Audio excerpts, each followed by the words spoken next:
मी सुनेत्रा अजित पवार गांभीर्यपूर्वक प्रतिज्ञा करते की कायद्याद्वारे स्थापित झाले आहे अशा भारताच्या संविधानाबद्दल मी खरी श्रद्धा व निष्ठा बाळगीन। मी भारताची सार्वभौमता व एकात्मता उन्नत राखीन।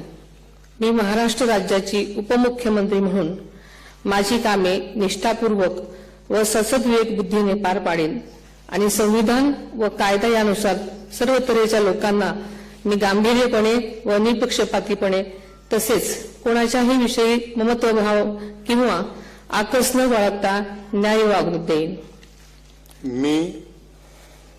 मी सुनेत्रा अजित पवार गांभीर्यपूर्वक प्रतिज्ञा करते की महाराष्ट्र राज्याची उपमुख्यमंत्री म्हणून माझ्या विचारार्थ आणली जाईल किंवा मला ज्ञात होईल अशी कोणतीही बाब अशी उपमुख्यमंत्री म्हणून माझी कामे यथायोग्य पार पाडण्यासाठी आवश्यक असेल ते खेरीज करून एरवी मी कोणत्याही व्यक्तीला किंवा व्यक्तींना प्रत्यक्षपणे वा अप्रत्यक्षपणे कळवणार नाही किंवा त्यांच्याकडे उघड करणार नाही।